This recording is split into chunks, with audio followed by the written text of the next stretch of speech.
हाँ जी, good morning to all of you बेटा.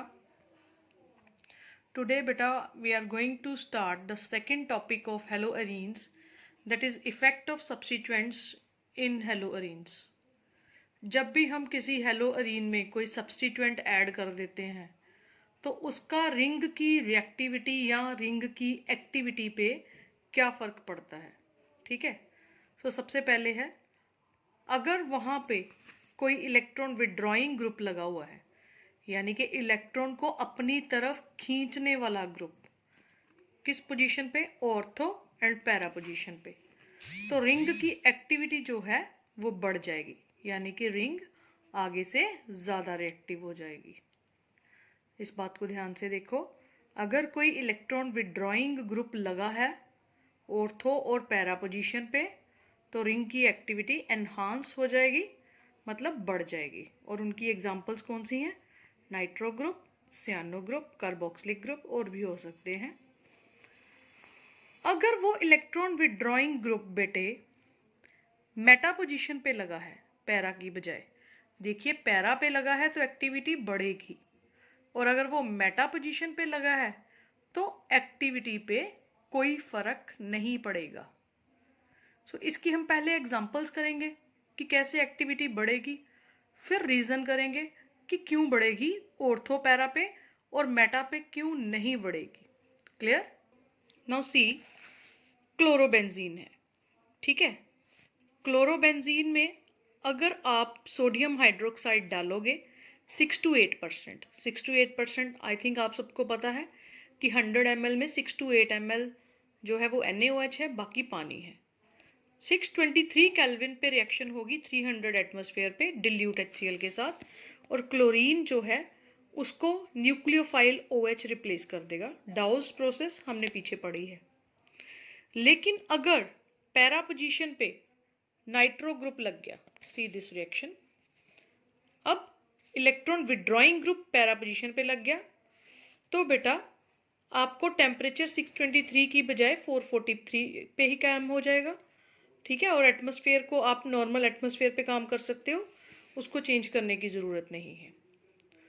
अब अगर इलेक्ट्रॉन विड्रॉइंग ग्रुप मैंने एक और बढ़ा दिया, पहले बिल्कुल भी नहीं था, फिर मैंने एक ऑर्थो पे लगाया, अब मैंने ऑर्थो और पैरा पे लगा दिया. सो दिस इज 2,4 डाइनाइट्रोबेंजीन. इसको आप ऑर्थो पैरा डाइनाइट्रोबेंजीन भी बोल सकते हो. अब आपको एक्वस NaOH के साथ ही काम हो जाएगा, यानी कि बिल्कुल 1-2 बूंद आप NaOH डालो और बाकी पानी डाल दो. ठीक है. तो टेम्परेचर देखिए और कम हो गया, तो रिएक्शन फटाफट हो जाएगी. NO2 देखो अटैच हो गया. ठीक है. OH अटैच हो गया, वहाँ पे Cl की जगह पे न्यूक्लियोफिलिक सब्सटीट्यूशन रिएक्शन हो रही है. Now see, if it is trinitrochlorobenzene, मतलब 2 ऑर्थो पे लग गए, एक पैरा पे लग गया, तो आपको NaOH लेने की भी ज़रूरत नहीं है. वाटर के साथ ही जो है वो हाइड्रोक्सल ग्रुप क्लोरीन को रिप्लेस कर देगा. See, and the temperature also reduces to 323 kelvin, और प्रेशर लेने की ज़रूरत नहीं है. इवन आपको एसिड के साथ भी उसको एसिड एज ए कैटालिस्ट भी लेने की ज़रूरत नहीं है. सिंपली वाटर ऐड किया तो उस वाटर का OH हाइड्रोक्सल ग्रुप जो है वो क्लोरीन को रिप्लेस कर देगा. ठीक है. अब देखिए, मैंने सिर्फ ऑर्थो और पैरा पोजीशंस पे रिएक्शंस बताई हैं. There is no effect of nitro group when it is present at meta position. Why? This we will do further. Now explanation for effect of nitro group. अगर nitro para position पे है, अब आप देखिए nitro group किस position पे लगा? Para position पे. तो मैंने यहाँ पे NO2 के N पे पॉजिटिव चार्ज डाला है, क्योंकि 5 में से इसके 4 इलेक्ट्रॉन्स यूज्ड हैं. नॉर्मली नाइट्रोजन के जब 3 इलेक्ट्रॉन बॉन्डिंग के लिए यूज हो, एक लोन पेयर हो, तो फिर वो न्यूट्रल होता है. लेकिन 5 में से 4 यूज्ड है तो पॉजिटिव चार्ज है. ठीक है बेटा. और इसके 4 इलेक्ट्रॉन्स जो है 6 में से 2 यूज्ड हैं, 4 इस पे ऐसे पड़े होंगे, और इसको नाइट्रोजन का जो इलेक्ट्रॉन है वो अपना कोऑर्डिनेट बॉन्ड बन रहा है. ठीक है. तो इसलिए इस नाइट्रोजन पे नेगेटिव चार्ज है. देखिए, नाइट्रोजन पे एक इलेक्ट्रॉन यहाँ यूज हो गया, 2 यहाँ यूज हो गए, और जो 4-5 है उन्होंने इसके साथ कोऑर्डिनेट बॉन्ड बनाया. सो मैंने यहाँ पे आपको एक्सप्लेन कर दिया why this oxygen is bearing negative charge.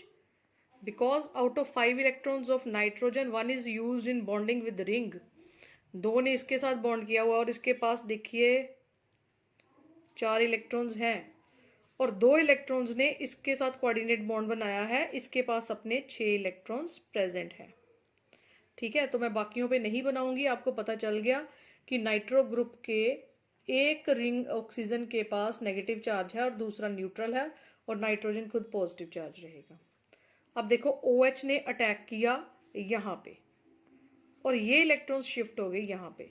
ठीक है, ये स्लो स्टेप है, सो रेट डिटर्मिनिंग स्टेप होएगा। अब ये इलेक्ट्रॉन्स यहाँ पे शिफ्ट हो गए, देखिए आ गए। ठीक है, OH यहाँ पे आ गया। अब नेक्स्ट क्या होएगा, ये इलेक्ट्रॉन्स यहाँ बॉन्डिंग करेंगे और ये इलेक्ट्रॉन यहाँ शिफ्ट हो जाएंगे। सी, अब देखो कार्बन अनायन बन रहा है, कार्बन पे नेगेटिव चार्ज आ रहा है, और ये सारे रेजोनेटिंग स्ट्रक्चर्स बन रहे हैं। हमें पता जितनी रेजोनेंस ज्यादा होगी उतनी स्टेबिलिटी ज्यादा होगी।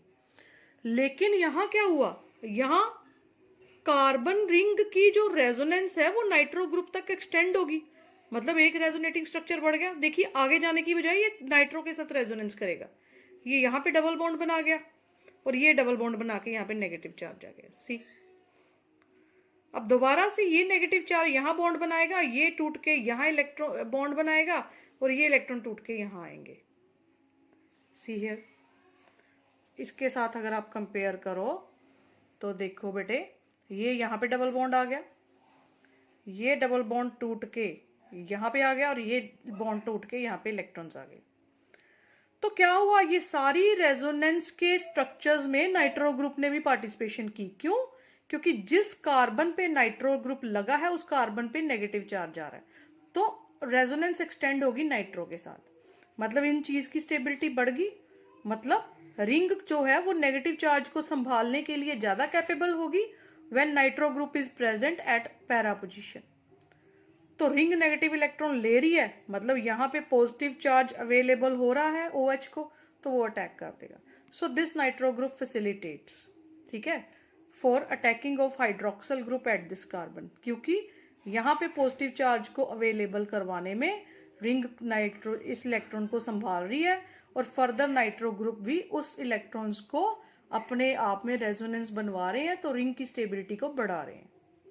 ठीक है, अब देखिए यहाँ पे पॉजिटिव चार्ज आ गया, इन सब का रेजोनेंस हाइब्रिड, मतलब इन सब का निचोड़ ये बना, मतलब नेगेटिव चार्ज जो है 5 कार्बन्स पे आया, देखिए यहाँ पे आया, यहाँ पे आया, फिर फर्दर यहाँ आया, फिर यहाँ आया, तो ये देखिए मैंने नेगेटिव चार्ज 5 कार्बन पे बना दिया, यहाँ पे नहीं बनाया, और यहाँ पे OH और Cl है।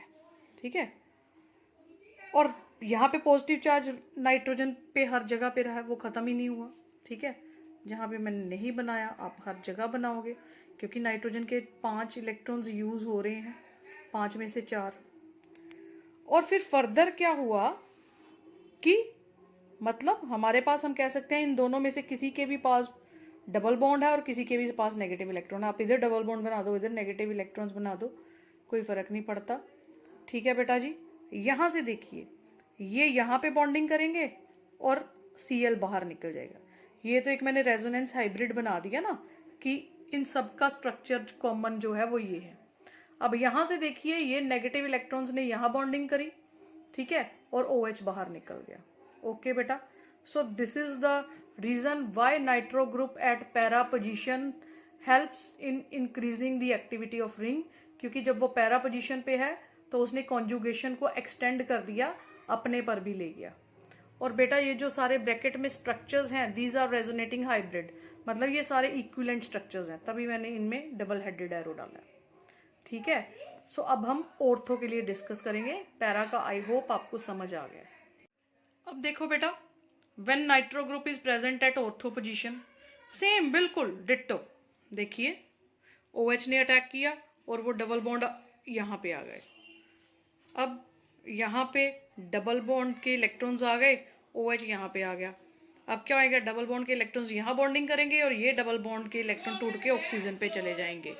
ठीक है, अब क्या हो गया आगे, अब ये फिर नेगेटिव चार्ज यहाँ पे बॉन्डिंग करेगा, ये डबल बॉन्ड यहाँ इलेक्ट्रॉन छोड़ेगा और ये डबल बॉन्ड यहाँ पे इलेक्ट्रॉन छोड़ेगा, ये डबल बॉन्ड यहाँ पे बॉन्डिंग करेगा। रेजोनेंस में क्या होता है, बॉन्ड आगे बॉन्ड बनाई जाते हैं और यहाँ पे बॉन्ड नहीं बन सकता, वहाँ इलेक्ट्रॉन ड्रॉप हो जाते हैं। अब फर्दर देखिए, फिर ये सारी रेजोनेंस आपने +1 में की हुई है, ये इलेक्ट्रॉन्स यहाँ बॉन्डिंग करेंगे और ये यहाँ से बॉन्ड टूट के यहाँ इलेक्ट्रॉन जाएंगे। बेटा आपको ऐसा लगेगा कि समझ आ गया, लेकिन खुद से करोगे तो भूल जाएगा।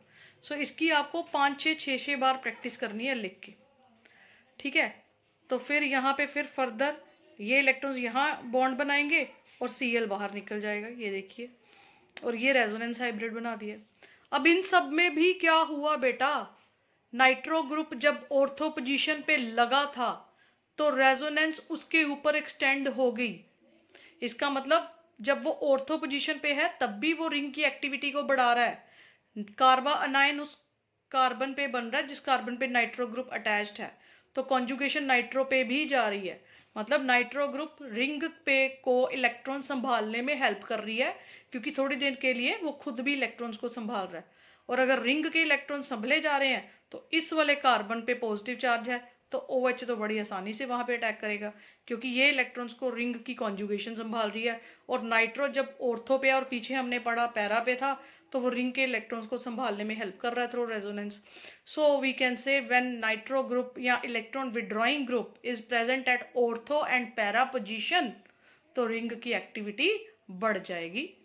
बेटा this you have to practice again and again and again and again, तभी आप खुद से बना पाओगे, ठीक है। अब देखिए मेटा पे क्या होता है। नाउ सी, मेटा पोजीशन पे OH इलेक्ट्रॉन्स वहां पे अटैक किए और ये इलेक्ट्रॉन यहाँ पे आए, ये यहाँ पे आ गए, ठीक है। अब ये इलेक्ट्रॉन्स यहाँ पे आए, ये बॉन्ड टूट के यहाँ पे इलेक्ट्रॉन आ गया। अब ये स्टेप देखो, यहाँ पे मैंने नाइट्रो ग्रुप नहीं बनाया तो मैं बना देती हूँ।